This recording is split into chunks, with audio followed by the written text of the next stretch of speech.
generic God, but in the God of the Bible. It provides a focal point for faith that is not based on myth or legend, but on a well-attested, though miraculous event in human history. It grounds our belief in a person who walked our earth, shared our sorrows, and conquered our greatest fear: death itself.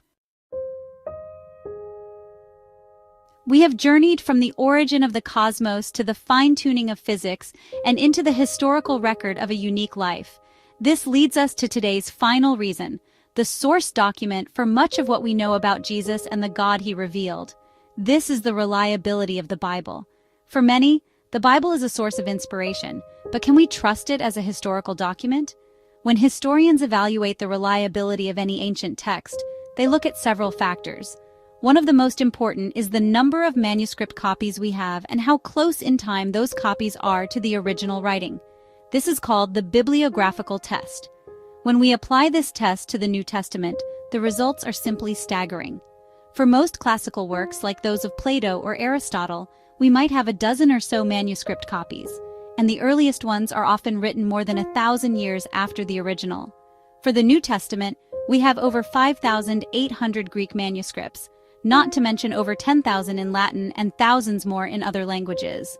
Some of our manuscript fragments date to within a century of the original writings. To put this in perspective, the second most well-attested work of antiquity is Homer's Iliad, with around 1,900 manuscripts, the earliest from about 400 years after it was written. The New Testament manuscript evidence is in a league of its own. This abundance of manuscripts allows scholars to cross-reference them and determine with a very high degree of accuracy what the original autograph said. We can be confident that the Bible we read today is a faithful representation of what was originally written. Beyond the manuscript evidence, we have archaeology. Time and again, archaeological discoveries have affirmed the historical and cultural details found in the biblical accounts. For decades, critics dismissed the Bible's mention of the Hittite Empire, claiming it was a myth. Then, archaeologists unearthed the Hittite capital and its vast library, proving the biblical writers were correct. Details from the New Testament have also been confirmed. The Pool of Bethesda in Jerusalem, described in the Gospel of John, was found exactly where John said it would be. The existence of figures like Pontius Pilate, Caiaphas the high priest, and Gallio the proconsul of Achaia have all been confirmed by inscriptions and archaeology. Many cities in the Roman Empire had unique titles or names for their rulers, inspired from their culture before being conquered by the Romans, most of which were so obscure to the rest of the empire that even historians and scribes who were alive at the time when these titles were being used did not know they existed, unless they themselves traveled to those cities. By the end of the 1st century, these names and titles had completely disappeared. Yet, whenever the Bible talks about the cities where the Apostle Paul traveled, most of which were spread through the whole empire, it correctly names every legal term and title that those cities had used for their rulers, meaning that the writer must have lived in the 1st century and must have traveled through the empire. This conclusion matches perfectly with the Bible's description about one of its authors. Any person who would want to forge false texts into the Bible would meet one of the following problems.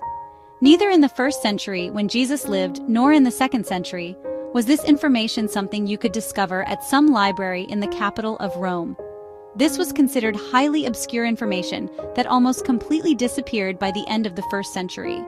The financial strain to achieve something like this was huge, and since Christianity was considered as nothing more but a joke until the 3rd century, when most churches had already agreed on a particular set of scriptures and were actively studying any texts and letters from the churches of the 1st century to see which scriptures they trusted, there was no reason to spend entire fortunes for such small details within the first 300 years of Christianity's existence.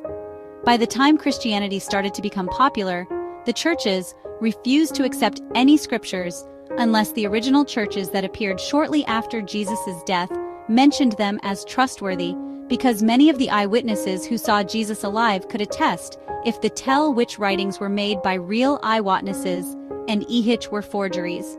There were multiple letters and writing from the original churches that talked about their Bible, which were unanimously agreed for entire centuries as trustworthy.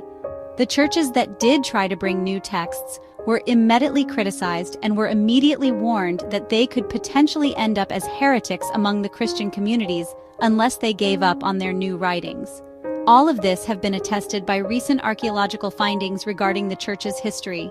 These findings don't prove the miracles, but they show that the biblical authors were writing as careful eyewitnesses in a real historical setting. Another powerful line of evidence for the Bible's reliability is its internal consistency. The Bible is not a single book, but a library of 66 books, written by about 40 different authors over a period of 1,500 years, on 3 different continents, in 3 different languages. The authors came from all walks of life: kings, shepherds, fishermen, prophets, and scholars. And yet, despite this incredible diversity, the Bible presents a single, unified story.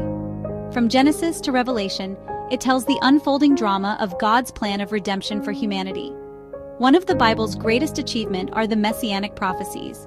The Old Testament has included hundreds of prophecies about someone named the Messiah.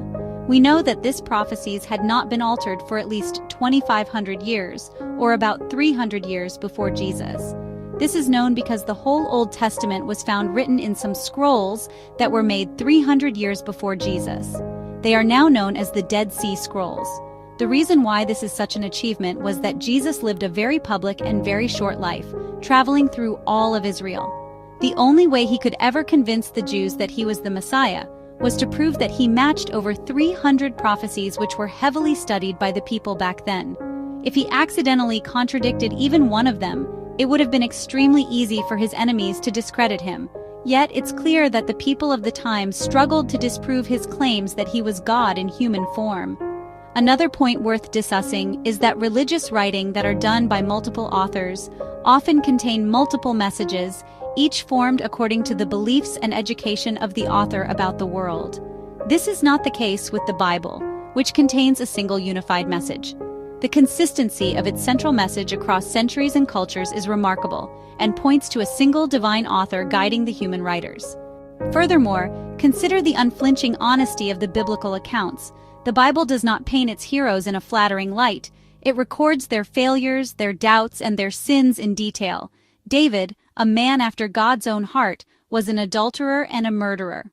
Peter, the leader of the apostles, denied Jesus 3 times.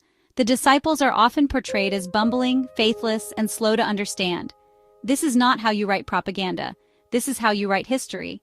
And finally, we must consider the transformative power of this book. No other book in history has had such a profound impact on individuals and civilizations. It has inspired the greatest art, music, and literature.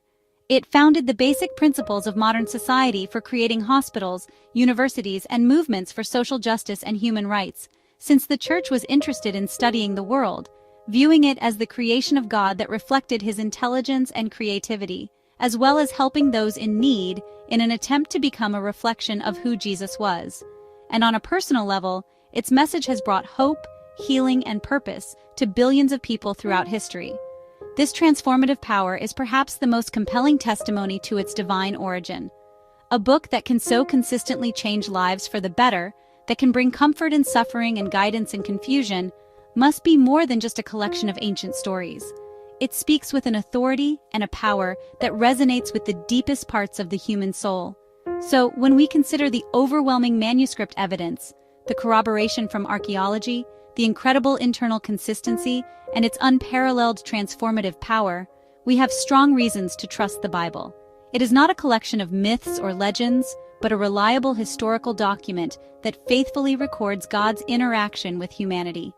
It is the handbook that accompanies the universe our Creator designed. It is the biography of the man who changed history.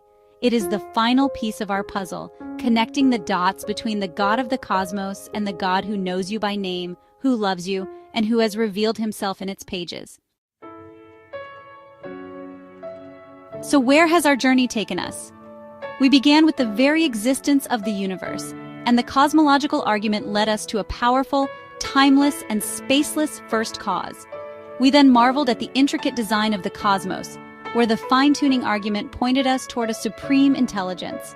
We walked the historical path of Jesus of Nazareth, whose life, death, and resurrection provide a focal point for a personal intervening God.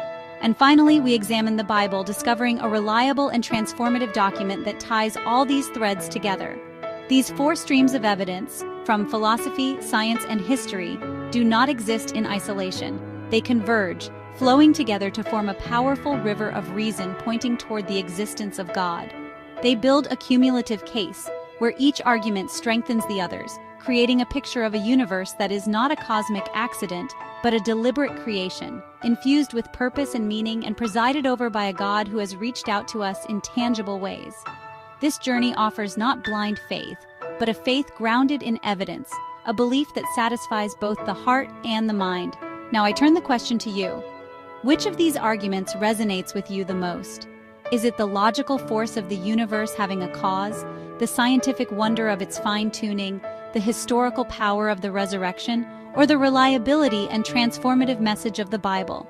Have you heard any other compelling reasons for God's existence? The journey doesn't end here. This is an invitation to reflect, to question, and to explore more deeply. If you found this video helpful, don't forget to like, share, and subscribe. Let's continue the conversation in the comments below.